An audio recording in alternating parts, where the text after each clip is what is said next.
Hello all sentient beings and welcome to Transmissions Alt Mode, where we talk about all news, comics, and media related to the... On this episode of Transmissions Alt Mode, we are joined by Epyk as we review Transformers 84 Issue 3. We get a look at the Japanese cover for IDW's Robots in Disguise Volume 3, and Hasbro talks about their future entertainment slate. Today is Friday, September 18th, 2020, and this is episode 199 of Transmissions Alt Mode.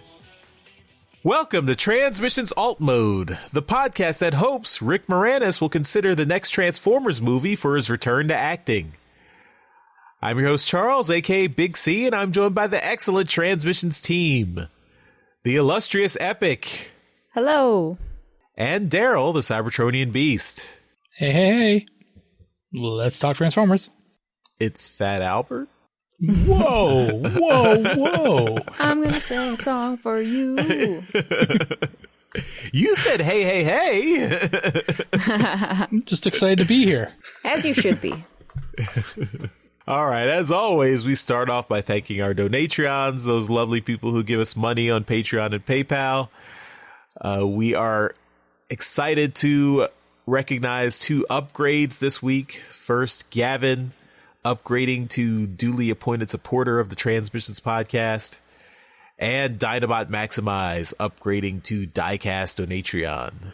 So you guys are awesome. Thank you for the increased support and for your continued support. We really appreciate it. All right. If you are not a Donatron, if you want to become one, just go to transmissionspodcast.com/support. That's where you can sign up. If you aren't going to be a Donatron, that's okay. Another way to help us out would be to buy some merchandise from our TeePublic store. That is at transmissionspodcast.com/shop. And you can also visit our friend K-Girl store at tpublic.com/user/superstark. We've got cool shirt designs. We've got masks. We've got other merchandise. And everything you buy from TeePublic through our link will help us out. So anything, if you want anything from TeePublic, just go to transmissionspodcast.com/shop. Empire of Rust has got lots of stuff going on. We had episode 32 go up earlier this week, and then at the beginning of next week, we have the uncut version that is exclusive to Donatrons. That's Empire of Rust episode 32, the director's commentary. That will be out Monday, September 21st. And another treat from Empire of Rust.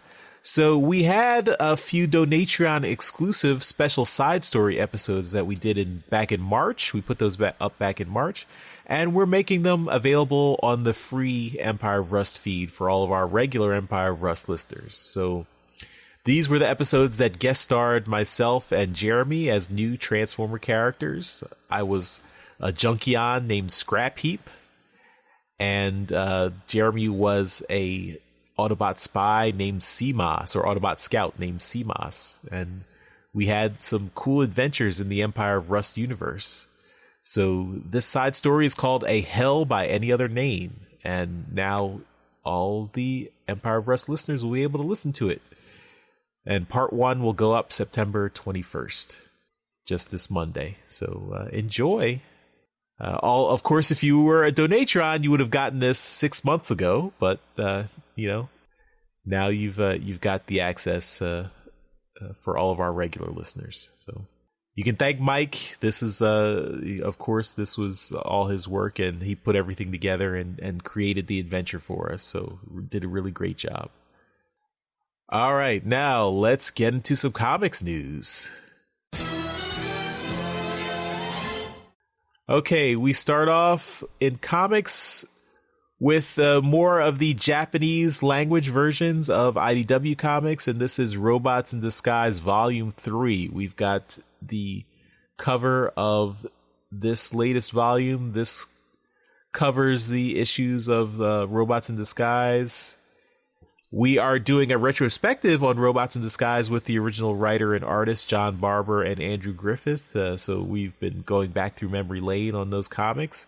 And it's nice to see that our fellow Japanese Transformers fans will now get these comics in their native language. So if you are a Japanese Transformers fan and for some reason listening to this English language podcast, we'll let you know that you can order this from Amazon Japan on September 30th. It's a 152-page volume. I think it covers maybe like, I don't know how many issues, but it's probably a lot of it, like 6 or 7 issues of Robots in Disguise. I think it's like issues 10 through 16, something like that. So check that out. It's a sexy ass Megatron. Yeah, this is a sweet cover. RC looking all BA. Yeah. You could say you got Bumblebee just I don't know what's going on with Bumblebee, but then you got Star. Yeah, there's so much to look at in this cover, and it's composed so well. I love it. Yeah, and this is a Japanese artist. This artist is Hidetsugu Yoshioka. So this is original artwork for this re-release of the IDW comics. Just the cover, though, unfortunately. All the art inside is Andrew Griffith and other regular artists. So. Cover reminds me of that one. I mean, it's been made into a GIF, but that scene in the G1 show when Megatron's just like walking down a hall and his hips are swaying back and forth, and I'm like, it's not really animated well, but yeah. It's sexy Megatron. Just gotta toss on those luscious lips. Bound chicka wow wow. All right, next bit of news. We've got more information about the Transformers Back to the Future crossover. We've got a couple of the covers have been shown. So we've got the covers. One cover is done by Philip Murphy, and then another cover is just a photo of the Gigawatt toy. The one by Philip Murphy, I think, is cool because it's showing it shows Marty and Doc with those they're slaves to the Decepticons hauling Energon cubes. I think it's a cool image. It looks like Biff is the Decepticons' human overseer. So that's cool. Talk about some lips, by the way. Yeah. I had to pull the image down to zoom in to see what was going on, to see, because it almost looks like he has a pacifier or something. But then when you look at it close up, it makes sense and it looks fine. Just clearing that up. Yeah. But yeah, I mean, I don't know if you guys have ever seen the Back to the Future cartoon from the early 90s. The way they've drawn Marty and Doc here, it reminds me of that cartoon. Oh, cool. So yeah. This is fun. Yeah. I'm excited about this mashup. It's really cool. And I like this cover. And these are the first issue is supposed to be out October 1st, so we're very close. Only a couple more weeks. We also there's an exclusive cover. This is from Big Country. So yeah, Big Country Comics has an exclusive cover by Hugh Rookwood.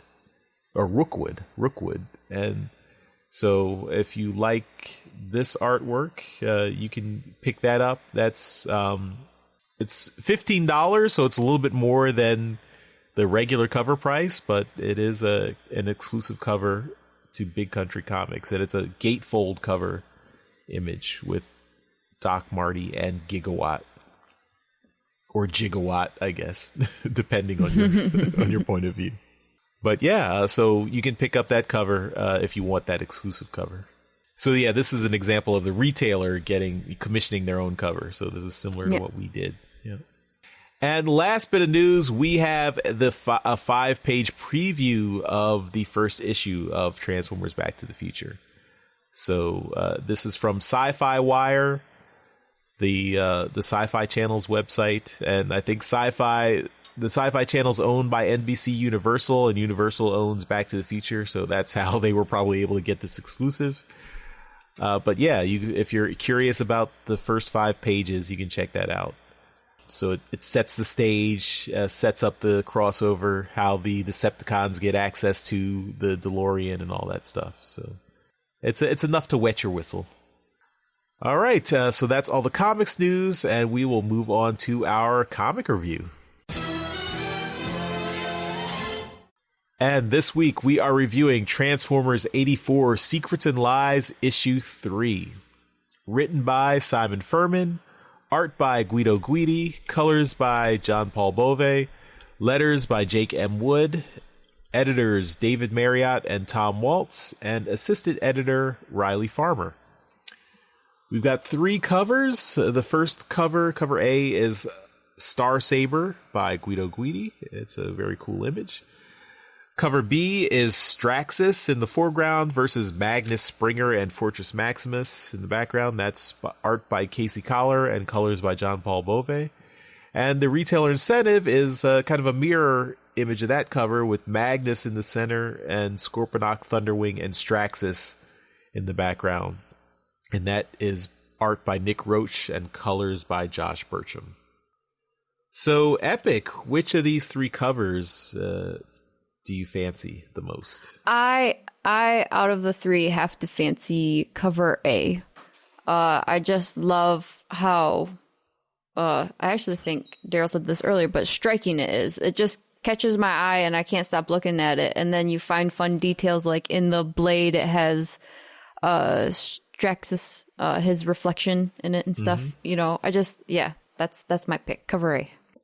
Daryl, which one are you picking? I am in full agreement. Just this picture of Star Saber is just phenomenal. I would love like a series of covers like this, just by Guido, just doing other characters in this very G1 style. I don't know what you would call this, like battle ready or something like that, but he just looks just awesome in this picture. And battle up, sure. And yeah, I think this is a really cool picture. He really killed it with this image. All right, I'm going to have to disagree with you guys, just because I really like the other 2 images, and I just like the symmetry of the 2 other covers with the cover B by Casey Collar and John Paul Bove with Straxus in the front and then the Autobot leaders in the background, and then the one by Nick Roche and Josh Burcham with Ultra Magnus in the front and then the Decepticon bad guys in the background too. I just really like that symmetry, but I got to give it to Casey Collar and cover B, Casey Collar and John Paul Bove. I just really like that. Judgment in that. It's okay. Yeah, no. It's okay. Sorry to disappoint you guys. It's pretty. It's nice. It's neat. No, these are fine too. It's just I would have to just disagree, Charles. I just find myself drawn to cover A. It's all right, Epyk. You and I agree, so we have majority. So it means that the image for the episode becomes the one that we picked. Since we picked, phew. We have a majority. Yep. It's okay. We saved the listeners. Yep.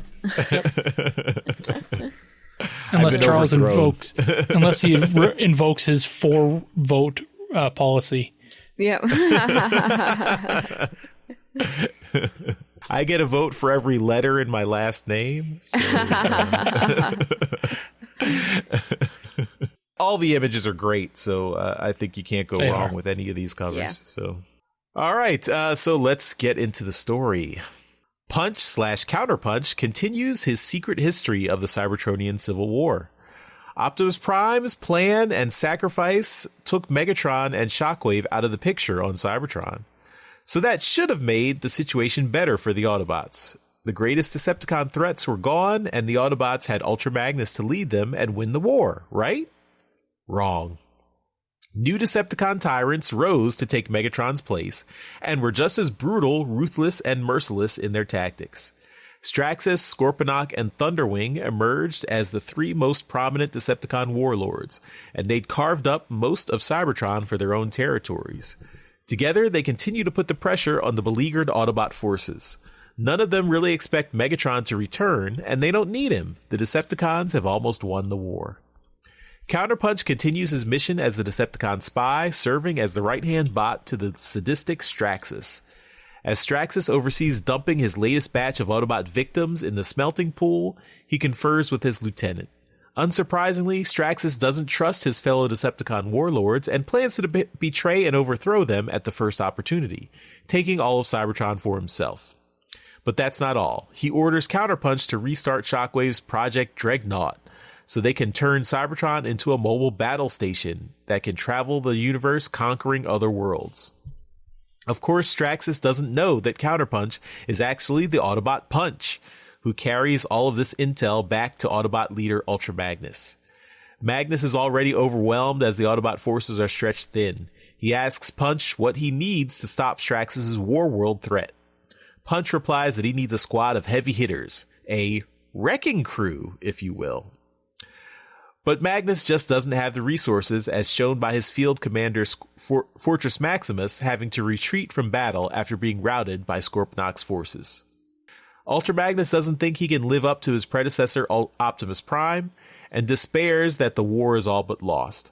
But he gets a pep talk from an unlikely source, battle-hardened warriors Impactor and Roadbuster. They overheard Punch and Magnus's need for a wrecking crew, and may just have an idea.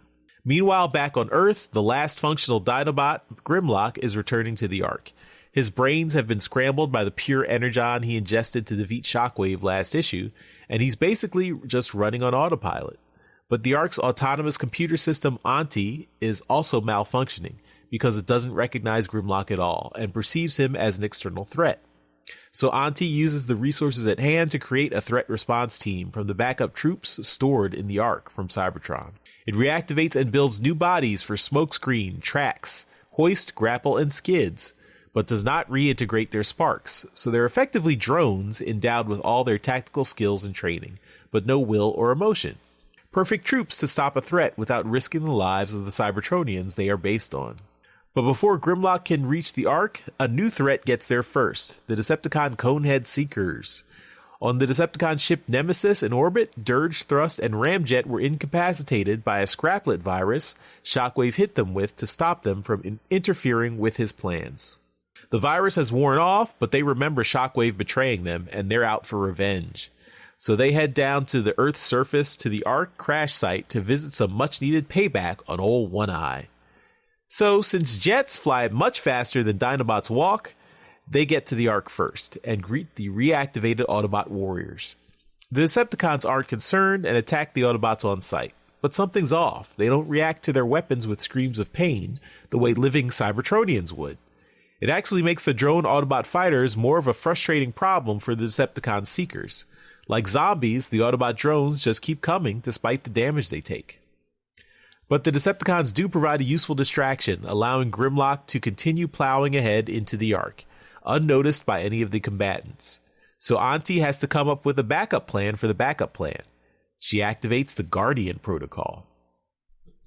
Back on Cybertron, lone Autobot warrior Starsaber takes the fight to the Decepticons. He decimates the forces of Decepticon General Deathsaurus, but there are too many cons even for him. Deathsaurus gloats that he'll soon be overwhelmed and gives the order to his remaining troops to kill Starsaber. Starsaber has one last trick up his sleeves, and with a battle cry of "Battle Up!" calls his attack jet component to pick him up and escape through the air.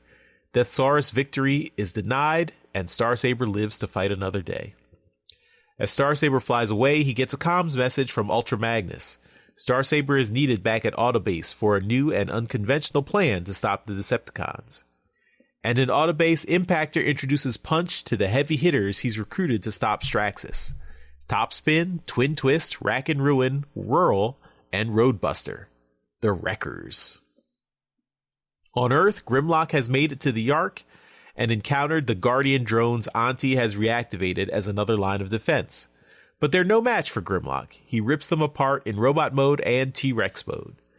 And it seems like he finally comes down off his energon high. Grimlock realizes who he is, where he is, and what he did. He needs to go back and rescue his fellow Dinobots. But Auntie isn't done with Grimlock yet. Making use of the resources at hand, the damaged Ark computer system takes one of the most powerful bots who'd been deactivated in the crash to use as another drone to protect the ship at all costs. Auntie reactivates Megatron. To be continued in issue 4. That is the end of Transformers 84. So this is another love letter to the Marvel 80s comic book. but introduces quite a bit of new stuff, like just characters and situations that weren't in the original Transformers Marvel comics. In particular, the Japanese characters, Starsaber and Deathsaurus. Those are from the Japanese Victory animated series, and they were never in the Transformers Marvel comics, so it's cool to see them added in here. I do like adding all these villains. The villains, particularly Thunderwing and Scorponok, that they've added in with Straxus, really flesh things out. The Thunderwing and Scorponok were both characters that got a lot of page time in the Marvel comics at the latter end of the series, but not at the beginning. So giving them a little bit of a backstory and history here is cool. And then, of course, we get the introduction of the Wreckers as a brand new battle team, or where they got their their original start in the UK Transformers comics. So giving them another backstory as well. So this is all. I mean, I know these are all deep cuts for anyone who hasn't really read the Marvel comics before. So I imagine this is not a good issue to jump in where if you're not familiar with it at all. But I really enjoyed it, and all it's action packed too. All the battle scenes and everything are really cool, and the art is just great. So I'm really having fun with this. So I'm curious, since Epyk, since I know you have not really gotten into the Marvel comics before, so I'm curious to hear what your thoughts on this are. I really enjoyed this comic. This what is it? Not version. This not episode. Oh my goodness. Issue. Oh my goodness. Wow. Yes, I really enjoyed this issue. I thought it was a lot of fun seeing how they bring about the Wreckers, right? I really love the Wreckers. I've always enjoyed, I've read some of the comics on them and stuff, and I just always get excited when they get involved because it just seems to be more fun and actiony. So to see them bring them together, how they got formed, and excited to see what they do next. And then it's always entertaining to see how we revive Optimus or Megatron when they die and stuff. So this, I thought, was a perfect way to bring him back from destruction. That was really cool. But yeah, overall, I really enjoyed this. It's always a problem, right? You have a perfect plan, nothing could go wrong, and then next thing you know, instead of one bad guy, you end up having three, and they're worse, and it's gonna be a disaster and a nightmare, and you're gonna just wish you had just stuck to the one bad guy and just tried to work something out instead. But no, it was a lot of fun, and I really enjoyed the story along the way. Yeah. Cool. All right, Daryl, what did you think? Was there enough action in this book for you? It was good. I enjoyed it quite a lot. This whole issue was a bunch of retcons, right? So I mean, yep. It was they should have been calling the Decepticons the Retconners. I don't know. No, that's a bad joke, but it. we need Jeremy's sad horn soundboard. I enjoyed the way that Simon Furman kind of shoehorned a lot of this stuff into the pre G1 kind of stuff before the original series started. You know, bringing Starsaber in and Deathsaurus and stuff like that, bringing them in and, you know, saying, hey, yeah, we were here. I'm sure in the final issue of the mini is next issue, there's going to be a reason why they're gone, right? They're, you know, they have to go off and, you know, to another world that's having issues or something like that. And we'll never see them, you know, until, you know, the war is over kind of thing. But, I enjoyed the way that kind of weaved in a lot of the stuff that we all kind of know about. So yeah, I did like this.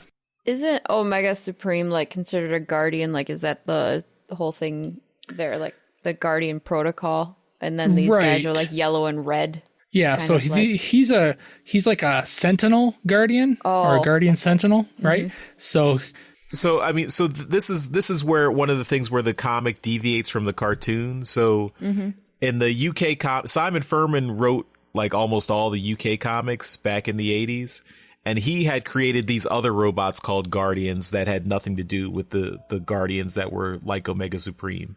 Oh, okay. And so this was since they're like the same color scheme and stuff, I was like, oh, is that like a fun, like, since this is a nod to more of the Marvel, okay. Yeah, so this is a reference back to the Guardians that were in the comics, and these were not even in the American comics; they were only in the UK comics. So this is a deeper reference to for those folks who and he's British, so he wrote all the UK comics back in the day, and then also wrote on the American series as well.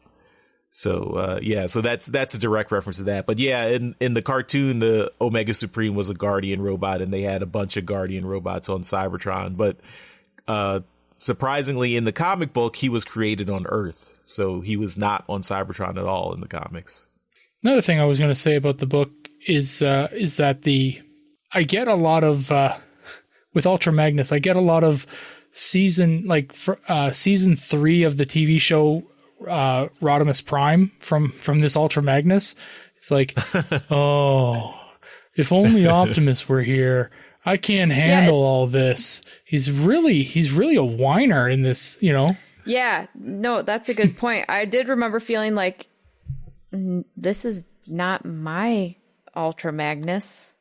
The Ultra Magnus I know is like all confident and like tough war dude who puts out orders, and then this guy's like, I don't know if I should. I'm so tired. I'm running out of jokes, guys. So. If I'm failing. He seemed very unsure of himself, and that was very much the storyline for Rodimus Prime in the 3rd season of the TV show. And that's when I was reading it, I was like, this guy is just Rodimus Prime. It's but I did fully expect, and they missed an opportunity when everyone's kind of telling him like, oh, we got this and this, you got to deal with this, and you got how it going, where you got to, I need an order, and he fully should have had him say, I can't deal with that now, from the movie. So come on, like, you missed opportunity, Simon. Come on, man. Like, you gotta take your. That was a lob ball, man.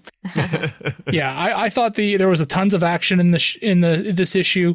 I loved the scene. I'm looking at it right now with Fortress Maximus talking on his communicator. Right, he's in the middle of a battle and he's talking to his wrist. I'm like, come on, guys, let's. And Cup's looking up at him like he's like, "Are you serious? Like, we're getting firebombed here, and you're talking on the phone."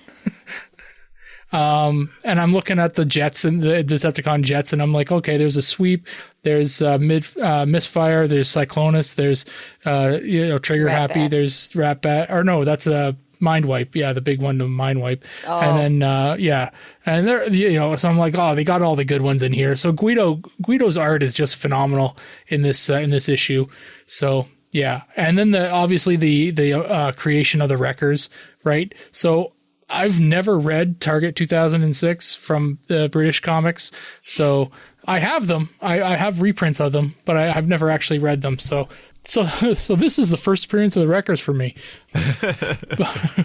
But I did like the retcon on, this is how we put the Wreckers together. So I thought this was a good book. Really, really fun. The part with Grimlock I could have done without. It's like, whatever. It's just putting him into place for the next issue, I think, pretty much. So, yeah. And I mean, this goes back to the original G1 series, like the 80s series, but I hate the name Auntie for the computer. I hate it. It's so stupid. It's so stupid. Absolutely hate it. I know it's an anagram, but I don't like it. Yeah, but then he wouldn't have been able to, it would have taken away his clever auntie ups the ante. Okay. He wouldn't have been able to have such a powerful impact with that if it was Susan. True. Okay. So. Yeah, I much prefer Teletran 1. Just call it Teletran 1. Yeah. Even if that ruins the ups the ante joke, I'm sorry. But yeah, this is a fun issue. Also, there's the writer's commentary in the back of the issue, so that gives you a little bit more background info and some little Easter eggs. So it's cool that they do this in every issue. So we also have some feedback from Yoshi. Yoshi wrote in and gave us a review as well. So Jeremy's not here, so I'm going to have to figure out how to get this Yoshi interview to play by itself. But that's okay, because Mike will also put it in the show. But so we can all hear it as we can react to his commentary. Let me get that ready. Hey, everyone, and Daryl. Let's talk about Transformers 84. The first thing I'd like to talk about is the cover. My favorite cover is the Straxus cover. Now, Charles, that's cover B, and it was drawn by Casey Collar, and it was colored by John Paul Beauvais. That big blue fucker is Straxus, just so you know, so we're on the same page. I like that cover. I think that's a badass looking character. And I think once you get to the heart of who that character is, Charles, you'll like him too.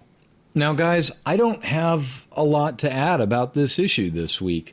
I'm sure you guys have talked about the story and talked about the art and talked about how incredible it was. And it is. Simon Furman has wrote a story, and I am so stoked for issue 4 to come out. I can't wait. I enjoyed this story thoroughly, and I have no doubt with issue 4 he's going to stick the landing, and then I'll be sad again because the series will be over. Guido Guidi is killing it with the art. I'm absolutely loving it.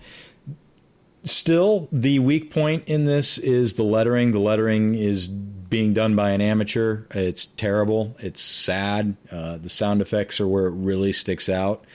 And that's unfortunate for such a damn good book. A book that I don't feel IDW is doing much of anything to promote. Like, they're too cool to promote it beyond one post on New Comic Book Day. It's that to me is pretty sad for a book that's just so fucking good.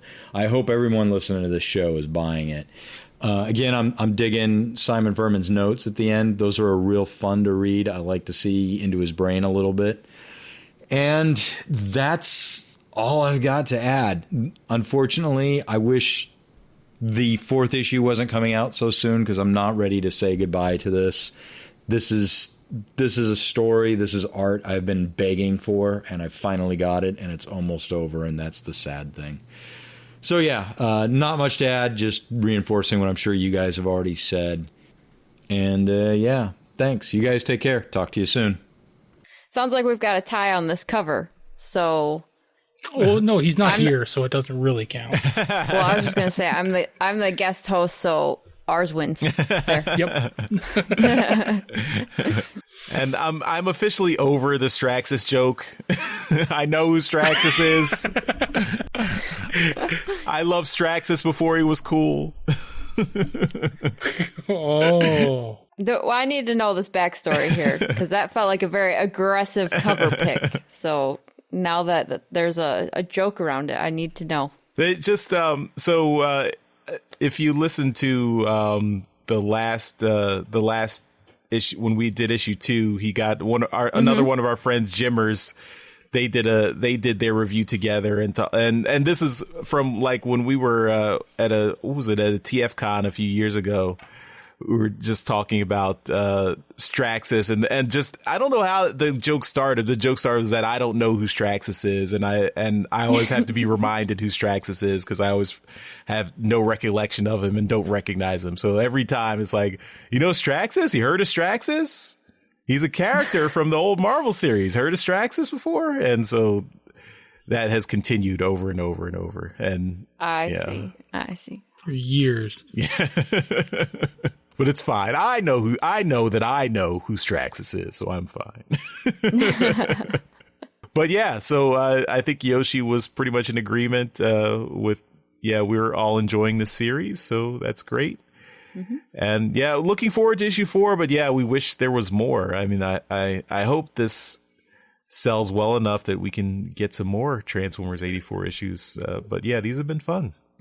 All right, so that is our review of Transformers 84 issue number 3, and we will move on to Transformers media news. All right, in media news this week, we don't have a lot to talk about, but one thing here is that Hasbro has made a statement about what the future of their entertainment showings are going to look like. It looks like they got a lot of stuff on the go. So they talked about some things that they've got coming up, and basically that COVID hit them pretty hard, and it hit everybody hard. So, but they updated everybody on what's kind of happening. So the fall of 2021 is really what they're aiming for most things here. They've got a new toys coming out, and for the line of for Peppa Pig and PJ Masks. Their live action productions basically shut down like everyone else's, but animated stuff was able to keep going on. So that's pretty cool. So they don't have really any information on the new live action movie, if anything's going on with that, and no information on the animated movie that's being done by director Josh Cooley, but that the animated stuff was able to continue on. So, let's hope we get some information about that soon. Some other information that might be useful to other people is that they did start some pre-production on some other live action content that it will, I guess, start up in November. So there's a Snake Eyes live action movie going to happen, and that's it was expected to come out this year, but they're now shifting it to fall of 2021. They've got an Action Man project on the go, a Mask project. So that's going to be going forward as well. The Transformers War for Cybertron Siege series on Netflix has been getting high praise. And regardless of, your personal opinions of it, the critics and stuff that are watching it are all very happy with it. So that's very cool. It's looking like, we are going to continue with that. And that's exactly what they all planned for. So the trilogy will continue, and that's all very exciting. So they're very happy about that. The other stuff that they've got here in the end of this list is that I guess we've got a My Little Pony CGI animated movie that's it's coming up in the fall, getting some television programming as well. Power Rangers is getting a new creative and development and brand management. Littlest Pet Shop is getting an undisclosed project. Pound Puppies has an undisclosed project. Micronauts has a live action movie and an animated series. Action Man, undisclosed project, like I said. Mask, undisclosed project. Visionaries, undisclosed project. ROM, undisclosed project. Dungeons and Dragons is still a live action movie. It's being done by Paramount, and a live action television series. So that's pretty cool. Magic the Gathering is getting an animated program for Netflix. By the Russo brothers, who did the Avengers movies, or a couple of the Avengers movies. That's weird. We've got the Transformers stuff, which we know. Why? I mean, I wouldn't expect the Russo brothers to be interested in Magic the Gathering. I don't know. Why not? You think it's too fantasy versus regular action? I mean, I guess I don't know. I don't think of a lot of story in Magic the Gathering as a card game. I don't know. I guess I never got into it, so I guess I don't know if there's a interesting backstory that you can turn into a narrative. Goodness, I can hear the glasses being pushed up across the listening public. Across the world. You're going to get a lot of feedback next week. Yeah. Sorry, I'm a Magic noob. I played it for a lot of years, sir, and there is a lot of backstory behind those characters. Okay, cool. So many stories to choose from. Yep. Looking forward to it. The last one is that G.I. Joe movie that is based on Snake Eyes that is still being worked on. So there's a lot of stuff coming out from Hasbro and the associated production studios. So that's kind of fun. A lot of these look pretty skippable as an adult that is not really interested in watching something based on Littlest Pet Shop. So you're not interested in Pound Puppies? Well, I mean, who knows? Who knows where I'll be when the thing finally comes out. I might have to go see it. But so no, that's it's cool. They're still working on a lot of this stuff because I was wondering because, it was a couple years ago now that they announced half of these things, right? So it's good to see that they're still on the docket. Another thing we've got is just a little bit more of that concept art, Transformers The Last Night. this is Hot Rod and Dark of the Moon Megatron. So we've got concept art for Hot Rod. They've tried him in green, I guess, which actually I would have liked a little better because the green they've got is a very Lamborghini green. That would have been cool. Although the Lambos do sometimes get, a really cool black, which I guess he had in the movie. And then the Megatron is Dark of the Moon Megatron. And this is very much like the concept art that we saw for Bumblebee last episode. They basically just threw a bunch of different hats on him. And saw here, like they got one where he's a pirate, one that has a different helmet on him, looks kind of like a Thor Ragnarok helmet.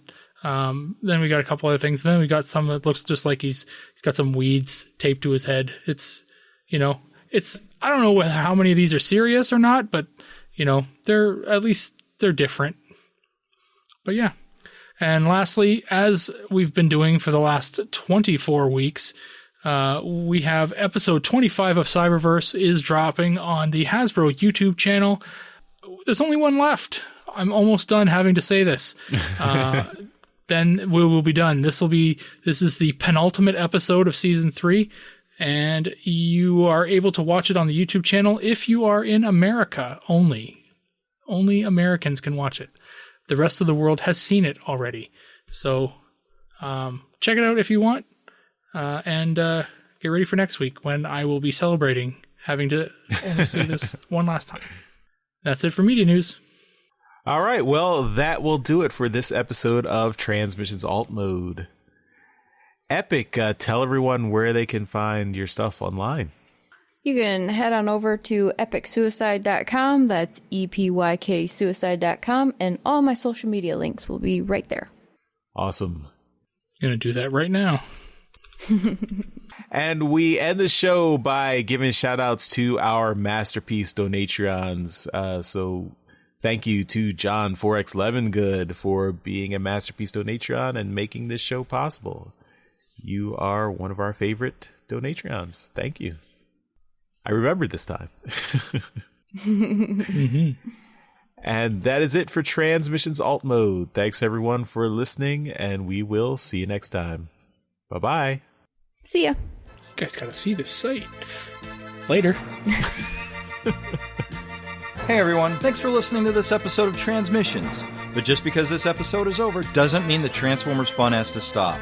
Join us and other Transformers fans on our Discord chat server by visiting transmissionspodcast.com/discord. If you would like to learn more about how you could support the Transmissions Podcast, just visit transmissionspodcast.com/support. Thank you all for listening, and we'll see you again next week.